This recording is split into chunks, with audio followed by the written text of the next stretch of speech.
Hello student, this is Abhishek here और स्वागत है आपका हमारे चैनल स्टडी क्लास पे। तो 2025 मई में आप भी डीएलएड की परीक्षा देने वाले हैं और आपका प्रथम वर्ष का विषय समसामयिक भारतीय समाज में शिक्षा ये दूसरा विषय है। तो इस विषय की तैयारी कैसे करनी है स्टेप बाय स्टेप मैं आपको बताऊंगा।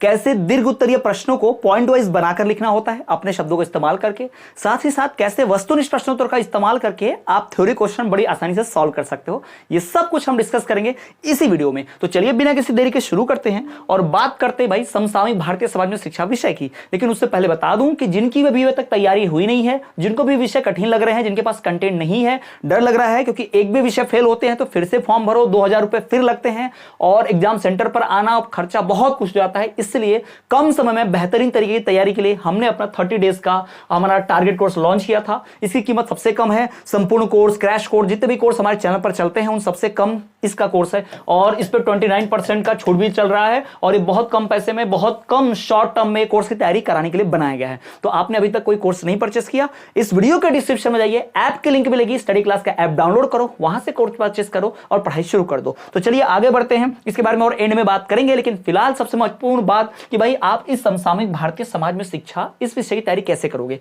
जैसा कि आपको पता होगा कि यह विषय टोटल 70 अंकों का है, 70 अंक का विषय है। और अगर ये विषय आपका 70 अंक का है, जी हां, अगर आपका ये विषय 70 अंक का है, यानी कि आपको इसमें से पासिंग मार्क जो होंगे 23 प्लस तो लाने ही लाने होंगे। जी हां, 23 प्लस जो अंक है, मार्क्स है, आपको लाने हैं पासिंग अंक के लिए। अगर आपको कॉलेज से फुल मिल जाते हैं, इंटरनल प्रैक्टिकल मार्क्स फुल मिल जाते हैं तो इतना नंबर, वरना आपको और कोशिश करनी होगी कि 70 में से कम आप 28-30 लेकर आओ। जी हां, 70 में से आप 28-30 अंक तो लेकर ही आओ, कम से कम इतना मार्क्स तो लेकर आना है। तो ये बहुत महत्वपूर्ण है।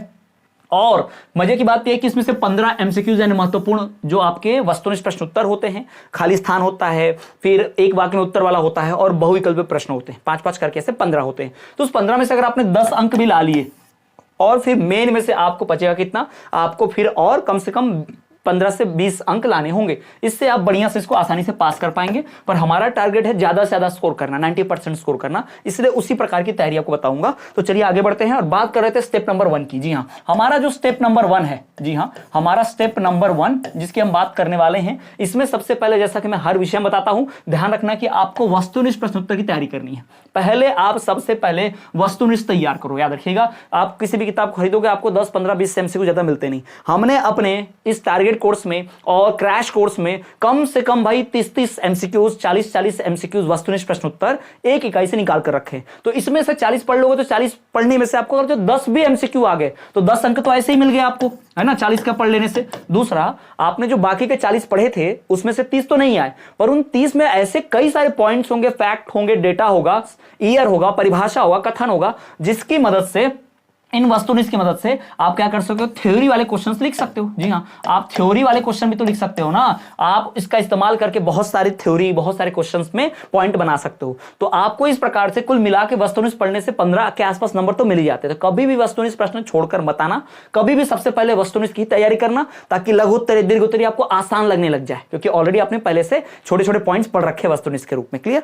अब बात करेंगे स्टेप 2 की। जी हाँ, हम बात करते हैं अब सीधा सीधा स्टेप 2 की। तो आपका ये दूसरा स्टेप क्या होना चाहिए, स्टेप 2, इसमें आपको देखना है कि पीवाईक्यूज यानी पूर्व में पूछे गए प्रश्न। जी हां, पूर्व वर्षों में जो प्रश्न पत्र आए थे, पूर्व वर्षों में जो प्रश्न पूछे हैं, जो प्रश्न आए थे, वैसे प्रश्न को आपको 2-3 साल का देख लेना चाहिए। वैसे तो 5 साल का देखो पूरा, और देख इसलिए लेना चाहिए ताकि आपको पैटर्न समझ में आ जाए, आपको एक पूरा का पूरा पैटर्न समझ में आ जाए, आपको इंपॉर्टेंट टॉपिक्स पता चल जाए, आपको इंपॉर्टेंट टॉपिक्स पता चल जाए कि भाई हाँ, इस टॉपिक से सवाल पूछता है, इस टॉपिक से दीर्घ पूछता है, इस टॉपिक से हमेशा लघु पूछता है, ऐसा कुछ समझ में आ जाए। ठीक है, तो आपको करना क्या है कि आपको पीवाईक्यूज चेक करने हैं और आपको दीर्घ प्रश्न उत्तर तैयार करने हैं। और ये जो दीर्घ उत्तर प्रश्न उत्तर आप तैयार करोगे, यानी कि आप पहले पीवाईक्यूज पढ़ लो, उसके बाद आप दीर्घ उत्तरीय प्रश्न पढ़ने जाओ, थ्योरी पढ़ो, उनके प्रश्न उत्तर पढ़ो, और वहां जब आप पढ़ोगे तो याद करना एमसीक्यू में ये पॉइंट था, फिर आपने देखा पीआईक्यू में तो ये तो आया हुआ था, यहीं से बार बार आता है। इस प्रकार की चीजें, एक जनरल आइडिया आपको लग जाएगा।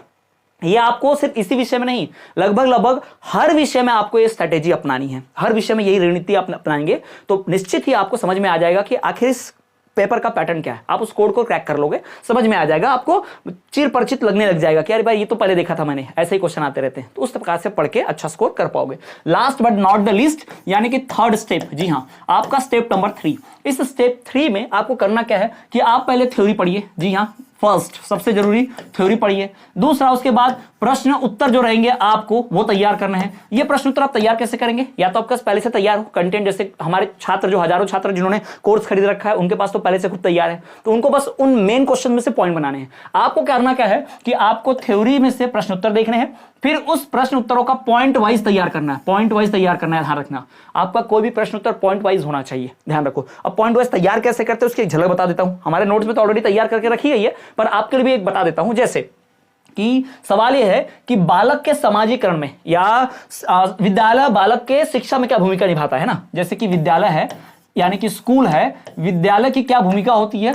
विद्यालय की भूमिका या योगदान, विद्यालय की आप भूमिका या फिर योगदान, ठीक ना। बालक की शिक्षा में भूमिका क्या होती है, योगदान क्या होती है। तो आप क्या करोगे, विद्यालय की भूमिका, बालक के शिक्षा में विद्यालय की भूमिका निम्नलिखित दी गई है, ऐसा थ्योरी बना लोगे। फिर पॉइंट नंबर 1 कैसे पॉइंट बनाना है कि भाई बालक क्या करता है, बच्चे का विद्यालय क्या करता है, बच्चे का समाजीकरण करता है, ठीक, ये आपको पता है।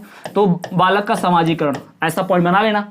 फिर इस पॉइंट की आप 2-3 लाइन ऐसी थ्योरी लिख देना। क्या थ्योरी? यही वाली कि विद्यालय जो है बालक के समाजीकरण में बहुत महत्वपूर्ण भूमिका निभाता है। बच्चे विद्यालय में तरह तरह के सामाजिक अनुभवों से परिचित होते हैं, इससे उनका समाजीकरण अच्छा हो जाता है। हो गया 4 लाइन तैयार सिर्फ एक पॉइंट से। दूसरा कि भाई विद्यालय क्या करता है, बच्चों को एक वातावरण प्रदान करता है ना, उनको वातावरण प्रदान करता है, एक इन्वायरमेंट मिलता है वहां पर बच्चों के बीच में पढ़ के। तो विद्यालय जो है बच्चों को पढ़ाई युक्त वातावरण प्रदान करता है, जिससे बच्चों की शिक्षा में बाधा नहीं पहुंचती, बच्चों का शिक्षण अच्छा होता है।